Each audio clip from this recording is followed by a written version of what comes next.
Hello student, আশা করি তোমরা ভালো আছো। আমিও ভালো আছি। আরও একবার তোমাদের জ্ঞানজ্যোতি কোচিং সেন্টারের তরফ থেকে জানাই অনেক অনেক শুভেচ্ছা এবং অভিনন্দন। আজ আমি তোমাদের সামনে যে বিষয়টি নিয়ে হাজির হয়েছি তা হলো রবীন্দ্র উপন্যাস। আমরা আজকে যাকে নিয়ে আলোচনা করব তিনি হলেন আমাদের গুরুদেব, এবং কবিগুরু হিসেবেও আমরা তাকে চিনে রয়েছি। দেখো, আমাদের যে ক্লাসগুলো রয়েছে সেগুলো কিন্তু আমি তোমাদের Bangla second semester major Bengali যে ক্লাসগুলো রয়েছে একেবারে পর পর তোমাদের আলোচনাগুলো আছে। কোনো অসুবিধে হলে তোমরা আবার ক্লাসগুলো দেখতে পারবে, যেহেতু রেকর্ডিং ক্লাস হয়ে রয়েছে। তো যারা এখনো ভাবছো যে আমাদের অনলাইন ক্লাসে যুক্ত হবে তারা খুব তাড়াতাড়ি যুক্ত হয়ে যাও। আমাদের অনলাইন ক্লাস অনেক দিন হলো শুরু হয়ে গেছে। আমাদের কোর্স ফি কিন্তু মাত্র 999 টাকা, এবং ওদের যোগাযোগ নম্বর, তোমরা যদি আমাদের সাথে যোগাযোগ করতে চাও তবে অবশ্যই আমাদের হেল্পলাইন নাম্বারে যোগাযোগ করো। আমাদের নাম্বার দুটো রয়েছে, দুটো নাম্বারেই তোমরা যোগাযোগ করতে পারো। 6295916282, আরেকটি নম্বর 7076398606। এই দুটো হচ্ছে আমাদের যোগাযোগ নম্বর। তোমরা দেরি না করে খুব তাড়াতাড়ি কিন্তু আমাদের সঙ্গে যোগাযোগ করো। দেখো, ক্লাসগুলো একেবারে ক্রম অনুসারে আমি দিয়েছি। তোমাদের যা রয়েছে প্রথমার্ধ থেকে শুরু করে একেবারে পরপর যা প্রথমার্ধের যা সিলেবাস ছিল সেটা কমপ্লিট করে তারপরে আমি দ্বিতীয়ার্ধতে ঢুকেছি। তো সেখানে আজকে আমার আলোচনা একেবারে শেষের দিকে সিলেবাসের, সেটা হচ্ছে রবীন্দ্র উপন্যাস। দেখো, আমরা বাংলার সাহিত্যের আকাশে রবীন্দ্রনাথকে বলতে পারি মধ্যাহ্ন সূর্য, যেন তিনি রয়েছেন আমাদের সবার মাঝখানে। কবিগুরু সম্পর্কে বলতে গেলে তো তার সেই বলা কখনো শেষ হবে না। তিনি বহুমুখী প্রতিভার অধিকারী। শুধুমাত্র কবিতা কাব্যতেই নয়, কবিতা পাশাপাশি তিনি প্রবন্ধ, নাটক, উপন্যাস, এমনকি বিভিন্ন তত্ত্বমূলক আলোচনা, সঙ্গীত, সমস্ত জায়গায় তার বিচরণ ক্ষেত্র। তিনি সর্বসময়ের জন্যই কিন্তু আমাদের কাছে বহুমুখী প্রতিভার অধিকারী হিসেবে ধরা দিয়েছেন। তাই রবীন্দ্র উপন্যাসের যে বিষয়টি আজ আমি তোমাদের সামনে তুলে ধরবো, সেই উপন্যাসগুলো কিন্তু রবীন্দ্র উপন্যাসকে চারিদিক দিয়ে খুব সুন্দরভাবে তার একটা প্রভাব কিন্তু আমরা দেখতে পেয়েছি এই সাহিত্যের ইতিহাসে। এবং এই উপন্যাসগুলো, তার উপন্যাস যে গ্রন্থগুলো রয়েছে সেগুলোকে কিন্তু খুব গভীরভাবে প্রভাবিত করেছে। দেখো, রবীন্দ্র উপন্যাসের মধ্যে যে কটা উপন্যাস আমি তোমাদেরকে আজকে আলোচনা করব, সেই উপন্যাসগুলো কিন্তু নাম তোমাদেরকে খুব ভালো মতো মনে রাখতে হবে। এবং এর পাশাপাশি তোমাদের যে প্রকাশ কালগুলো সেগুলো কিন্তু পরীক্ষায় আসার সম্ভাবনা অনেক বেশি। এবং এই যে আমি তোমাদের সামনে উপন্যাসগুলো আলোচনা করছি, সেই উপন্যাসগুলিকে সহজভাবে মনে রাখার উপায় এবং তার পাশাপাশি কিছু ভাগ, রবীন্দ্র উপন্যাসের কিছু ভাগ আমি তোমাদের সামনে আলোচনা করব। দেখো, রবীন্দ্রনাথ ঠাকুরের প্রথম যে উপন্যাস এখানে দিয়েছি বউ ঠাকুর রানীর হাট, কিন্তু রবীন্দ্রনাথ ঠাকুরের প্রথম উপন্যাস কিন্তু করুণা উপন্যাস, ঠিক আছে? কিন্তু তবুও সেই উপন্যাসটি কিন্তু আমরা প্রথম হিসেবে ধরি না, কারণ সেটা কিন্তু মুদ্রিত নয়, ঠিক আছে? এবং তারপরে তিনি যে উপন্যাসটি লিখেছেন বউ ঠাকুর রানীর হাট, সেটা কিন্তু বাংলা সাহিত্যে প্রথম পূর্ণাঙ্গ একটা উপন্যাস, তাও আবার মুদ্রিত।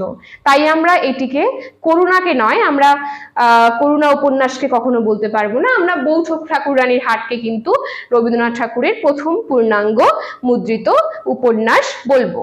বউ ঠাকুর রানীর হাট যে উপন্যাসটি রয়েছে সেটি প্রকাশকাল দেখো আমি লিখে দিয়েছি, 1883 সালে কিন্তু এই উপন্যাসটি প্রকাশিত হয়েছে। এই উপন্যাসের বিষয় এবং এই যে পরপর যে রয়েছে উপন্যাসগুলির, সেগুলোর কিছু কিছু বিষয় আমি তোমাদের সামনে কিন্তু তুলে ধরবো, যে কি বিষয় নিয়ে কোনটা লেখা হয়েছে। রাজশ্রী উপন্যাসটি 1887-তে প্রকাশিত হয়েছে।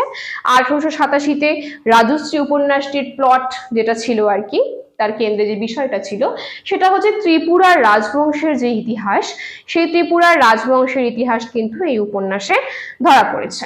আমরা দেখতে পাচ্ছি কেন্দ্রীয় বিষয় এটাই। এবং চোখের বালি 1903-এ প্রকাশিত হয়েছে।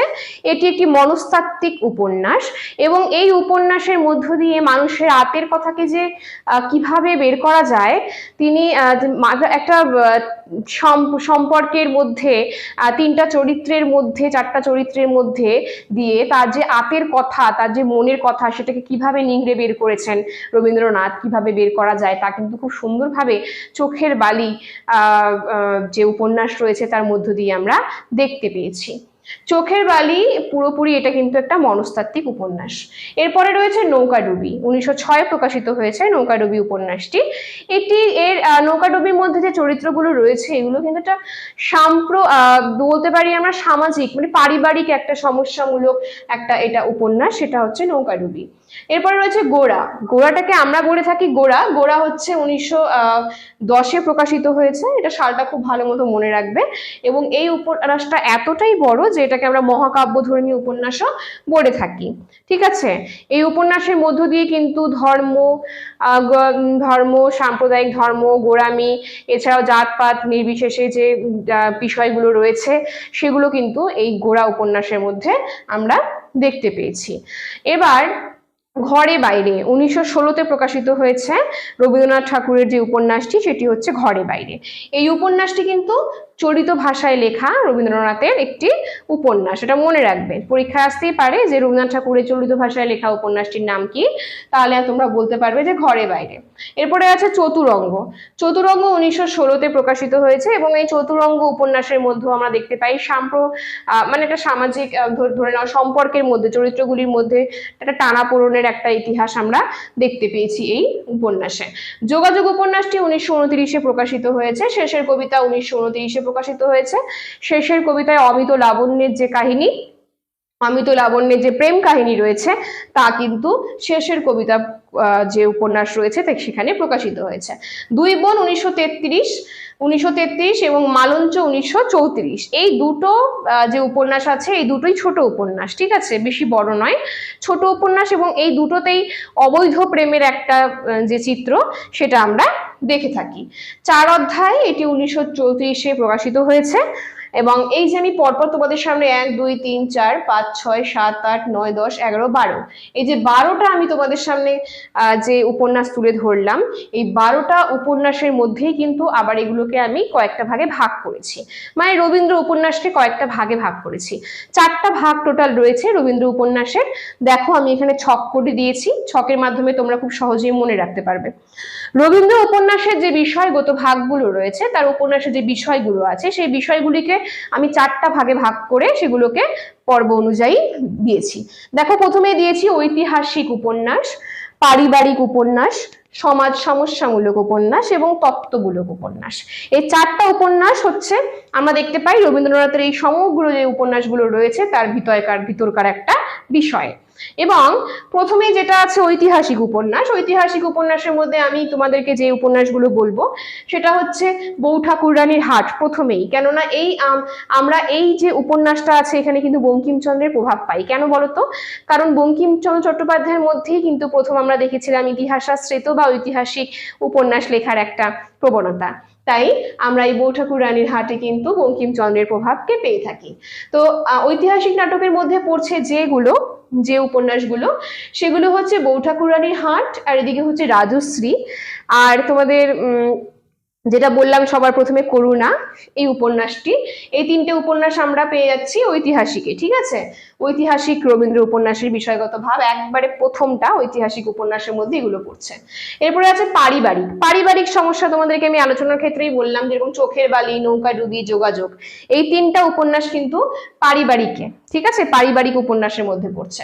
এরপরে আছে সমাজ সমস্যামূলক, সমাজের যে বিভিন্ন ধরনের সমস্যা সেই সমস্যামূলক যে উপন্যাসগুলো আছে, যে উপন্যাসগুলোর মধ্যে ফুটে উঠেছে সমাজ সমস্যা রবীন্দ্রনাথের, সেগুলো হচ্ছে দেখতে পাচ্ছি নৌকাডুবি, গোড়া, ঘরে বাইরে। ঠিক আছে, আর তার সঙ্গে 4 অধ্যায়। এই 4টা উপন্যাস আমরা পেয়ে যাচ্ছি সমাজ সমস্যামূলক উপন্যাসের মধ্যে। আর নেক্সট সেটা হচ্ছে তত্ত্বমূলক যে ভাবনা। তত্ত্বমূলক ভাবনার মধ্যে যেগুলো বাকি থাকলো, যেরকম ধরে রাখো যে এখানে বাকি থাকলো হচ্ছে তোমার বাকি থাকলো হচ্ছে চতুরঙ্গ, বাকি থাকলো শেষের কবিতা, দুই বোন এবং মালঞ্চ। এই 4টাকে আমরা ফেলছি তত্ত্বমূলক উপন্যাসের মধ্যে রবীন্দ্রনাথের।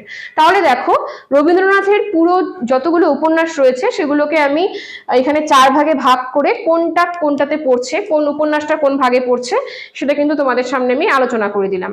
তোমরা খুব ভালো মতো করে লিখতে পারবে এবং অবশ্যই খাতা কলমে এগুলো লিখে রাখবে। তো তো তোমাদের সুবিধা হবে। ঠিক আছে, তাহলে আজ আমি তোমাদের সামনে আলোচনা করলাম রবীন্দ্র উপন্যাস নিয়ে। পরের দিন আবার আমি আসবো একটা নতুন ক্লাস নিয়ে। যদি আমার ক্লাস তোমাদের ভালো লেগে থাকে তাহলে অবশ্যই আমাদের চ্যানেলটি সাবস্ক্রাইব করো সবার প্রথমে নোটিফিকেশন পাওয়ার জন্য, এবং লাইক কমেন্ট ও শেয়ার করে আমাদের পাশে থাকার চেষ্টা করো। ঠিক আছে, আর আবারও বলছি, যারা এখনো যোগাযোগ করবে ভাবছো তারা দেরি না করে অবশ্যই আমাদের সঙ্গে যোগাযোগ করো আমাদের দেওয়া নম্বরে। আমাদের যোগাযোগ নম্বর 6295916282 এবং আরেকটি নম্বর 7076398606। তাহলে চলো, আজ এত পর্যন্তই। ধন্যবাদ।